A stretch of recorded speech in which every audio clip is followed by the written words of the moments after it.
ಮಹೇಶ್ ಅವರು ಜೆಡಿಎಸ್ ಪಕ್ಷದ ವಕ್ತಾರರು ಮಾತನಾಡ್ತಿದ್ರು. ಮಹೇಶ್ ಸರ್ ನೀವು ಮುಂದುವರಿಸಿ. ಬಟ್ ಇಲ್ಲಿ ಎರಡು ಖಾಲಿ ಕೊಡ ಇದೆ. ಇದು ನಮ್ಮ ರಾಜ್ಯದ ಪರಿಸ್ಥಿತಿಯನ್ನ ಇಲ್ಲಿ ಪ್ರತಿಬಿಂಬಿಸ್ತಾ ಇದೆ. ಇದು ನೋಡ್ಕೊಂಡು ನೀವು ಉತ್ತರ ಕೊಡಿ. ನಾನು ಈ ಸಂದರ್ಭದಲ್ಲಿ ನನ್ನ ನಾಡಿನ ತಾಯಿಯಂದಿರಲ್ಲಿ ಕ್ಷಮೆ ಕೇಳ್ತೇನೆ. ಇವತ್ತು ಕರ್ನಾಟಕದಲ್ಲಿ ಏನಾದರೂ ಬರಗಾಲ ಸ್ಟಾರ್ಟ್ ಆಗುತ್ತೆ ಅಂತ ಹೇಳಿದ್ರೆ ಅದು ನಾಡಿನ ಬೆಂಗಳೂರಿಗೆ ಪ್ರಪ್ರಥಮ ಬಾರಿಗೆ ತಟ್ಟುತ್ತೆ ಅದರ ಬಿಸಿ. ಯಾಕೆ ಅಂತ ಹೇಳಿದ್ರೆ ಇಲ್ಲಿರೋರೆಲ್ಲ ಬಡವರಿಂದ ಹಿಡಿದು ಮಧ್ಯಮ ಶ್ರೀಮಂತರಲ್ಲಿ ಇದ್ದಾರೆ. ಆದ್ರೆ ಜಾಸ್ತಿ ಹೊಡೆತ ಬೀಳೋದು ಅಂದ್ರೆ ಬಡವರಿಗೆ. ಯಾಕೆ ಅಂತ ಹೇಳಿದ್ರೆ ಬೆಂಗಳೂರು ಅಂತ ನಗರದಲ್ಲಿ ಬಡವರ ಹತ್ರ ಬೋರ್ವೆಲ್ ಹಾಕ್ಸೋದಕ್ಕೆ ಕಾಸಿಲ್ಲ, ಟ್ಯಾಂಕರ್ಗಳು ಬರೋದಿಲ್ಲ ಬಡವರ ಹತ್ರ. ಅದಕ್ಕೋಸ್ಕರ ಎಷ್ಟು ಎಫೆಕ್ಟಿವ್ ಆಗುತ್ತೆ ಅಂತ ಹೇಳಿದ್ರೆ ಹೇಳ್ತಿರೋದು. ಆಮೇಲೆ ಇವತ್ತು ಚರ್ಚೆ ಮಾಡ್ತಾ ಇದ್ದೀರಾ ನೀವು, ನಿಜವಾಗ್ಲೂ ಸಹ ಇದು ಒಂದು ಅನ್ಯಾಯದ ಪರಮಾವಧಿ. ಇವತ್ತಿವರು 220 ಅನ್ಯಾಯದ ಪರಮಾವಧಿನ ಅನ್ಯಾಯದ ಪರಮಾವಧಿ ಅಂತ ಹೇಳಿದ್ರೆ ನಿಮ್ಗೆಲ್ಲ ನಾನೇ ಅವ್ರು ಮಾಡ್ತಾ ಇದಾರಲ್ಲ ಅನ್ಯಾಯ. ಕಾಂಗ್ರೆಸ್ ಪಕ್ಷ ಅವರ ಪರಮಾವಧಿಗೆ ಕೊನೆ ಮಳೆ ಬಡ್ಕೊಳ್ತಾ ಇದ್ದಾರೆ.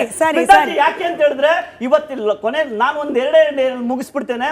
ಇವತ್ತು ಬೆಂಗಳೂರಲ್ಲಿ ಆ ತಾಯಿ ಇವತ್ತೇನ್ ಹೇಳಿದಾಳೆ ನಿಮ್ಮ ಮಾಧ್ಯಮದಲ್ಲಿ, ನಾನು ಹಿಂದೂ ಅಂತ ಹೇಳಿದಾಳಲ್ವಾ, ಸತ್ಯ. ಇಲ್ಲಿ ಹಿಂದೂ ಮುಸ್ಲಿಂ ಏನ್ ಬೇಡ, ಆ ಏರಿಯಾದಲ್ಲಿರೋರೆಲ್ಲ ಹಿಂದೂಗಳು ಇದ್ದಾರೆ, ಮುಸಲ್ಮಾನರು ಇದ್ದಾರೆ, ಎಲ್ಲರೂ ಇದ್ದಾರೆ. ಆದ್ರೆ ನೀವು ಬಲವಂತವಾಗಿ ಹೋಗಿ ನೀವು ಓಟ್ ಹಾಕಿದ್ರೆ ಮಾತ್ರ ನೀರು ಕೊಡ್ತೀವಿ ಅಂತ ಹೇಳ್ತೀರಲ್ಲ, ಹಾಗಾದ್ರೆ ನಾವು ಓಟ್ ಹಾಕಲ್ಲಪ್ಪ. ನೀವ್ ಹೇಳಿ ಮೇಡಮ್, ನೀರಿನ ಸಮಸ್ಯೆ ಎಷ್ಟ್ರ ಮಟ್ಟಿಗಿದೆ ಅಂತ ಹೇಳಿ, ಯಾರಿಗಿದೆ ಕಾಳಜಿ ರಾಜಕಾರಣಿಗಳಲ್ಲಿ? ಮೇಡಮ್, ನೀರಿನ ಸಮಸ್ಯೆ ಈಗ ಶುರು ಆಗಿರೋದು ಮಾಫಿಯಾ, ನೀರಿಂದ ಮಾಫಿಯಾ ಆಗ್ಬಿಟ್ಟಿದೆ. ಈಗ ಎಲ್ಲ ಕಡೆ ಶುರು ಆಗ್ಬಿಟ್ಟಿದೆ, ಗ್ಯಾಂಗ್ ವೈಸ್ ಶುರು ಆಗಿದೆ.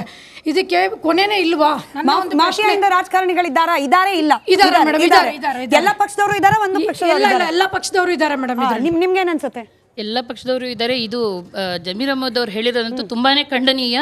ಮೇಯ್ನ್ ಥಿಂಗ್ ಇವಾಗ ಇದು ನೀರಿನ ಮುಂಚೆ ವಿಜಯನಗರ ಸಾಮ್ರಾಜ್ಯದವರಾಗಲಿ ನಮ್ಮ ಕೆಂಪೇಗೌಡ ಅವರಾಗಲಿ ಎಷ್ಟು ಚೆನ್ನಾಗಿ ಮಳೆ ನೀರನ್ನು ಸೇವ್ ಆಗೋದಕ್ಕೆ ಕೊಳಗಳು ಮಾಡಿದ್ರು. ಅದನ್ನೆಲ್ಲ ಇವಾಗ ಇದು ಕಟ್ಟಡ ಕಟ್ಟಿಸಿರೋದು ಅದೇ ಮೇಯ್ನ್ ನಮ್ದು ಮೇಜರ್ ಪ್ರಾಬ್ಲಮ್.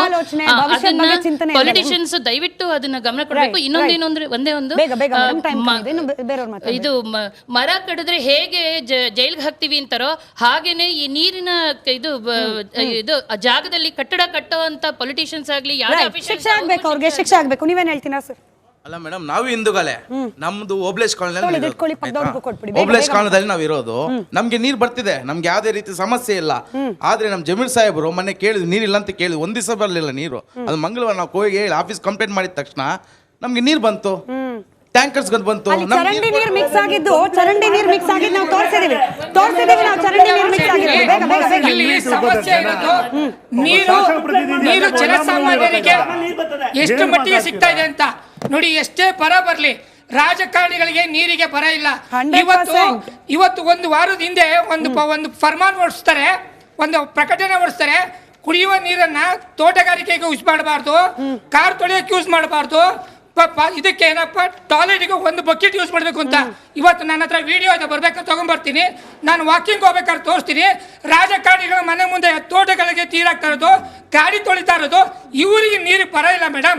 ಇಲ್ಲಿ ಕುತ್ಕೊಂಡು ಮಾತಾಡ್ತಾರಲ್ಲ, ಇಲ್ಲಿ ಕುತ್ಕೊಂಡು ಮಾತಾಡೋರು ಎಲ್ಲರೂ ಪಕ್ಷದ ಮುಖವಾಣಿ ಅಷ್ಟೇ ಬರ್ತು. ನೋಡಿ ಇದ್ಕೊಡಿ ಅಮ್ಮ ಇದು ನೋಡಿ. ಇದು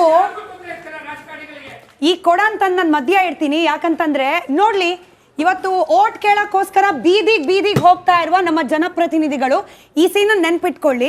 ಈ ಸೀನ ನೆನ್ಪಿಟ್ಕೊಂಡು ಜನರ ಮುಂದೆ ಹೋಗ್ಲಿ. ಹಾಗೆ ಜನರು ಕೂಡ ನೆನ್ಪಿಟ್ಕೊಳ್ಬೇಕು. ನಿಮ್ಮ ಪರಿಸ್ಥಿತಿ ಇದು, ಖಾಲಿ ಕೊಡ. ಓಟ್ ಹಾಕೋಕ್ ಮುಂಚೆ ಈ ಸಮಸ್ಯೆಗೆ ಪರಿಹಾರ ಕೊಡುವ ತಾಕತ್ತು ನಿಯತ್ತು ಯಾರಿಗಿದೆ ಯೋಚನೆ ಮಾಡಿ ಅವ್ರಿಗೆ ಓಟ್ ಹಾಕಿ ಅಂತ. ಬಹಳ ಗಂಭೀರವಾದ ವಿಚಾರ, ಚರ್ಚೆ ಮಾಡ್ಲಿಕ್ಕೆ ಬಹಳ ಸಮಯ ಬೇಕಿತ್ತು. ಬಟ್ ಇವತ್ತು ಈ ಚರ್ಚೆಗೆ ಸಮಯ ಇದ್ದಿದ್ದಷ್ಟೇ. But no doubt Republic Kannada ಜನರ ಧ್ವನಿಯಾಗಿ ಕೆಲಸ ಮಾಡ್ತಿರುವ ಚಾನೆಲ್. ಹೀಗಾಗಿ ಜನರ ಸಮಸ್ಯೆಯನ್ನ, ನೀರಿನ ಸಮಸ್ಯೆಯನ್ನ, ನೀರು ಕಣ್ಣೀರು ಅನ್ನೋ ಅಭಿಯಾನದಲ್ಲಿ ಪ್ರತಿನಿತ್ಯ ಕೂಡ ತೋರಿಸ್ತೀವಿ.